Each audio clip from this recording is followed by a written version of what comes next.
Hello class 11 और class 11 के साथ साथ मेरे कॉम्पिटिटिव स्टूडेंट्स, ये बहुत शानदार चैप्टर का आज ओपनिंग करने जा रहा हूँ मैं।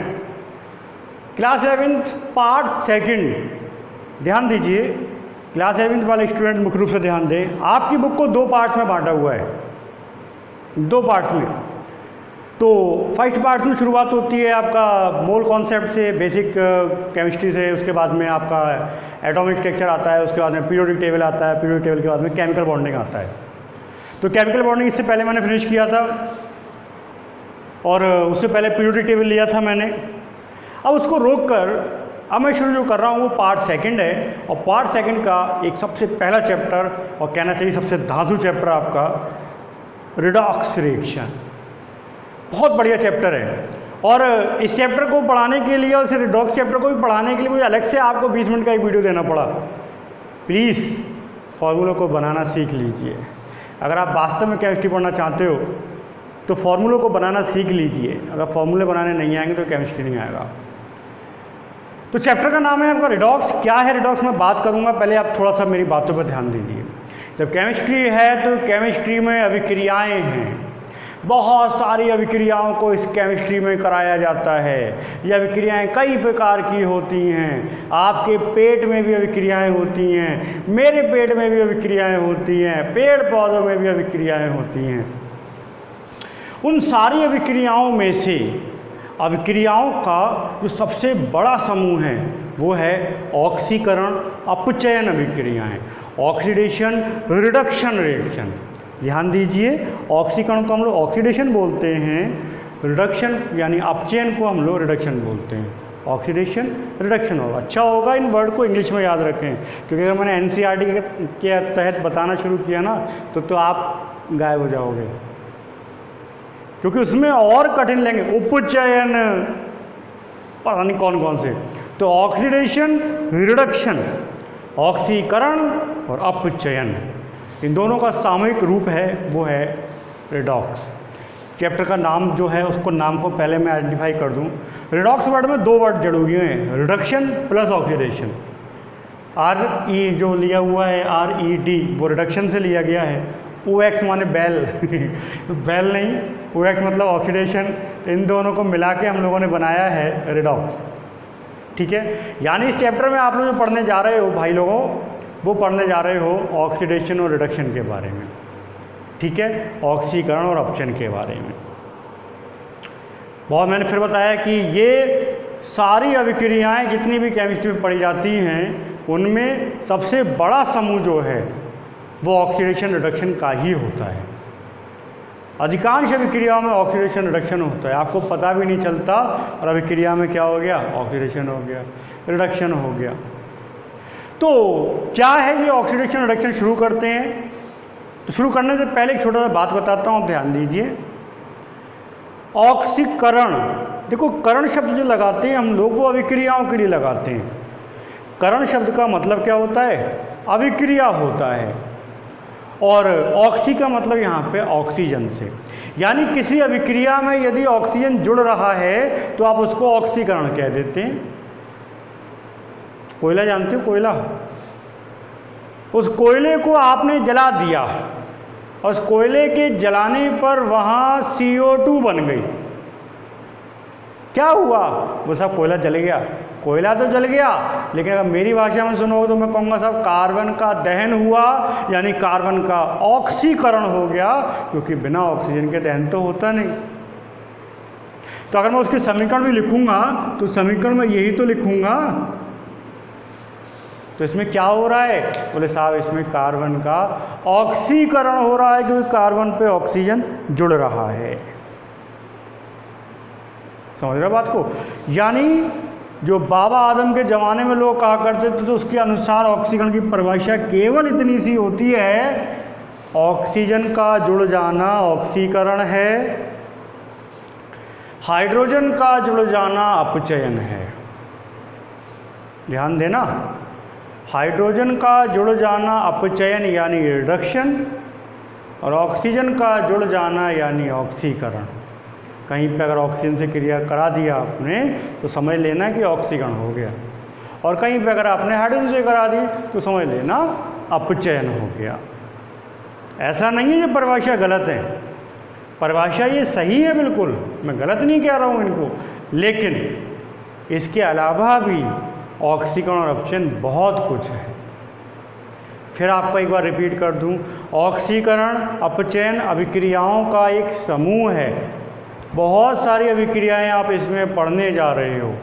एक छोटा सा एग्जाम्पल अगर मैं बता दूं कि जो गन्ने का रस है ना, उससे आप छिरका बना देते हो, तो गन्ने के रस से छिरके का बनना भी एक प्रकार का ऑक्सीकरण है।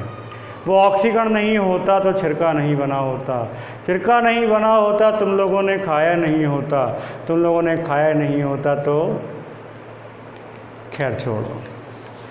तो शुरुआत करते हैं कि कौन कौन से ऐसे पॉइंट होंगे जो हमको ये बताएंगे कि इस अभिक्रिया में ऑक्सीकरण हो रहा है, इस अभिक्रिया में अपचयन हो रहा है, इसमें ऑक्सीकरण है और इसमें अपचयन है। ठीक है, यानी हमारा पहला काम क्या है इस चैप्टर में?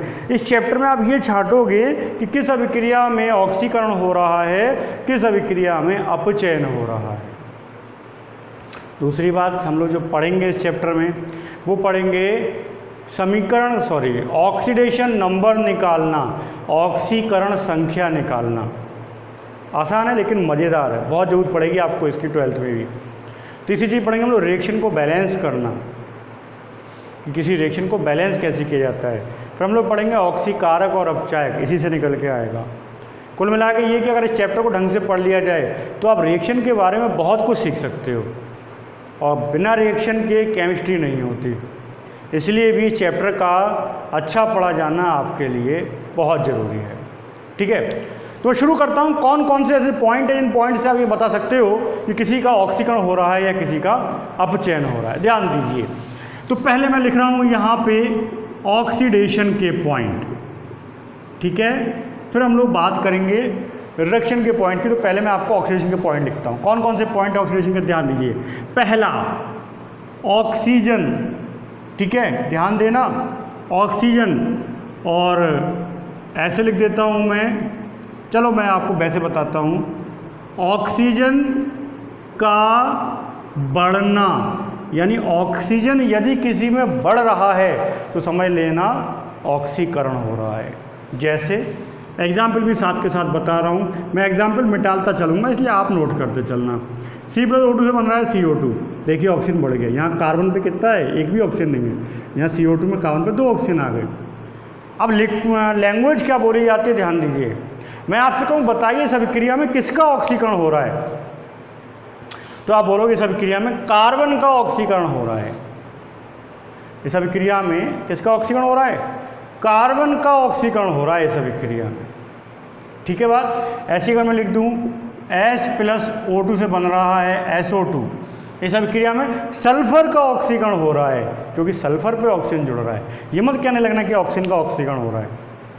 ऑक्सीकरण अपचयन पर्टिकुलर किसी तत्व का या किसी यौगिक का होता है, अभिक्रिया का ऑक्सीकरण नहीं होता। ये पूरी अभिक्रिया का ऑक्सीकरण हो रहा है, पूरी अभिक्रिया का अपचयन हो रहा है, ऐसा नहीं। वृद्धि या कमी पर्टिकुलर किसी एलिमेंट में होगी, किसी कंपाउंड में होगी, पूरी अभिक्रिया में नहीं होगी। ठीक है, तो एक पॉइंट याद रखना। पहला पॉइंट था क्या, ऑक्सीजन का बढ़ना। ठीक है, दूसरा पॉइंट बताता हूँ, हाइड्रोजन का घटना। यानी किसी अभिक्रिया में यदि हाइड्रोजन घट रहा है, किसी कंपाउंड का यदि हाइड्रोजन घट रहा है तो समझ लेना उसका अपचयन हो रहा है। जैसे मान लो किसी अभिक्रिया में H2S से सल्फर बन जाए, यहाँ पे कितने हाइड्रोजन लगे हैं, 2। यहाँ पे हाइड्रोजन कितना हो गया, 1 भी नहीं। बाकी जो बनेगा मैं उसकी बात नहीं कर रहा हूँ, क्योंकि मैंने पूरी कंप्लीट रिएक्शन लिखी नहीं है अभी तक। मैं कंप्लीट रिएक्शन लिख ही नहीं रहा हूँ, मैं तो केवल रिएक्शन का आधा भाग लिख रहा हूँ, पूरी रिएक्शन में लिख ही नहीं रहा हूँ अभी। तो इसलिए आप ये दिमाग मत लगाओ कि हाइड्रोजन कहाँ गया, चूल्हे में जान दो, ईरान में चला गया, तुरान में चला गया, हमें कुछ नहीं करना। लेकिन अगर हाइड्रोजन कम हुआ है तो यहाँ पे क्या हो रहा होगा, 100% अपचयन हो रहा होगा, 100% अपचयन हो रहा होगा, याद रखना इसको। ठीक है, तो दूसरा पॉइंट था आपका हाइड्रोजन का घटना। अगर हाइड्रोजन घट रहा है तो 100% उसका ऑक्सीकरण हो रहा होगा। तीसरा पॉइंट बताता हूँ आपको, पॉजिटिव वैलेंसी का बढ़ जाना, increment of positive valency, plus charge बढ़ जाए। अगर प्लस चार्ज बढ़ रहा है तो हमेशा ऑक्सीकरण होगा। प्लस चार्ज कैसे बढ़ जाएगा, देखो मान लो यहाँ पे लिखा हुआ है HgCl2, देखो वही चीज़ आ गई। अब आपको चार्ज क्लियर तभी होगा जब आपने फॉर्मूले बनाए होंगे। यहाँ पर Hg+1 दिखाता है, और अगर मैं इससे बना दूँ HgCl2, यहाँ पर ये दिखा रहा है +2, चार्ज बढ़ गया। ऐसे ही एक एग्जांपल और दिखाता हूँ, SnCl2 में Sn+2 दिखा रहा है, और किसी अभिक्रिया में अगर ये SnCl2 SnCl4 में कन्वर्ट हो जाए, इसका मतलब यहाँ पे क्या हो रहा है, ऑक्सीकरण हो रहा है, क्योंकि पॉजिटिव चार्ज बढ़ रहा है, धन संयोजकता बढ़ रही है। धन संयोजकता बढ़ेगी तो ऑक्सीकरण होगा। ठीक है, ऐसे ही अगला पॉइंट जोड़े से पढ़ेंगे हम लोग। पॉइंट इन दोनों का जोड़ा हो गया, तो अगला पॉइंट जो आएगा वो क्या आएगा इसके साथ, वो आएगा नेगेटिव वैलेंसी का घट जाना। नेगेटिव चार्ज क्या हो, घट जाए। नेगेटिव चार्ज कैसे घट जाता है, ध्यान दीजिए आप। मान लीजिए HCl लिखा है और HCl कम्प्लीटली चेंज हो गया Cl2 में, तो HCl में Cl नेगेटिव कौन दिखाएगा, Cl दिखाएगा, नेगेटिव का 1 दिखा रहा है, और ये Cl यहाँ पे दिखा रहा है 0, क्योंकि यहाँ पे कोई चार्ज नहीं आएगा। तो क्या हो रहा है, यहाँ पे नेगेटिव का 1 था वो 0 हो गया। तो क्या हो रहा है, नेगेटिव चार्ज में कमी हो रही है। अब ये मत देखना कि -1 से 0 हो गया साहब, ये तो वृद्धि हो गई, नहीं, वो नहीं देखना है। नेगेटिव चार्ज या -1 था वहाँ 0 हो गया, यानी नेगेटिव चार्ज में कमी हो गई। हर कोई चाहता है कि नेगेटिव चार्ज में कमी हो जाए, तो नेगेटिव चार्ज में क्या हो गया, कमी हो गया। तो ये क्या कहलाएगा, आपका ऑक्सीडेशन कहलाएगा। ठीक है ना, ये ऑक्सीडेशन कहलाएगा आपका। चलिए एक पॉइंट और बताता हूँ आपको, ध्यान देना।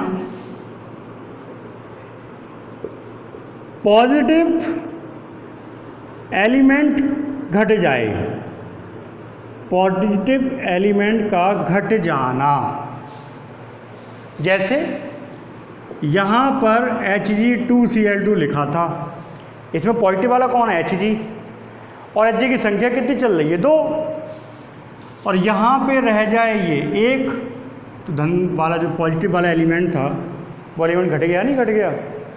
अगर पॉजिटिव वाला एलिमेंट घटेगा, जिसे कहते हैं धन अवयव, हिंदी में बोलूँ तो धन अवयव बोलूँगा मैं, तो जब भी आपका पॉजिटिव वाला एलिमेंट घटेगा समझ लेना ऑक्सीकरण हो रहा है।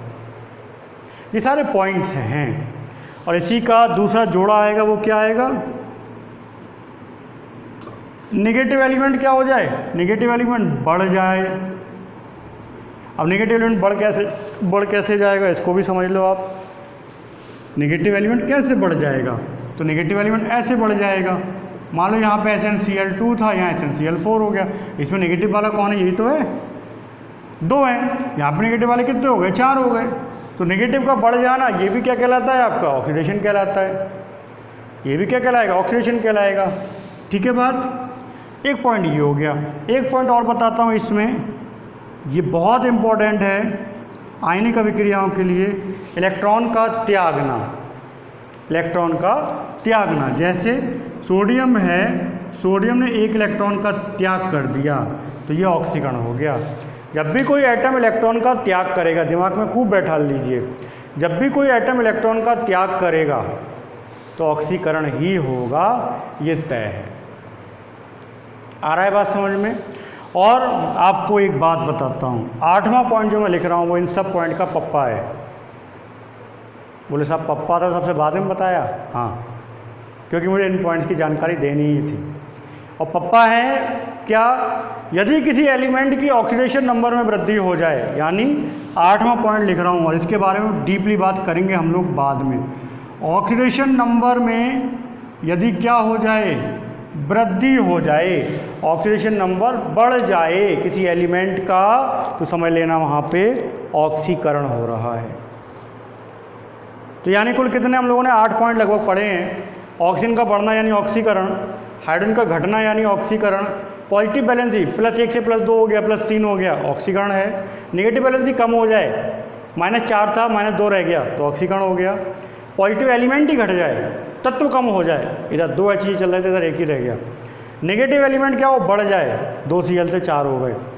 इलेक्ट्रॉन त्याग दे, और सबके पप्पा कौन, गणपति पप्पा। यहाँ पे कौन है, ऑक्सीडेशन नंबर। किसी का ऑक्सीकरण संख्या यदि बढ़ेगा तो समझ लेना ऑक्सीकरण हो रहा है। अब बारी है रिडक्शन की। सारे पॉइंट को उल्टा कर दो, सारे पॉइंट को क्या कर दो, उल्टा कर दो, रिडक्शन अपने आप हो गया।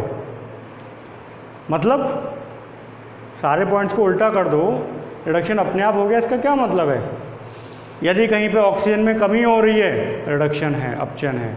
हाइड्रोजन का जुड़ना या बढ़ना, ये तो आप पहले ही जानते हो, अपचन का मतलब ही ये था, परिभाषा की शुरुआत यहीं से हुई थी। तो हाइड्रोजन का जुड़ना या बढ़ जाना अपचयन है।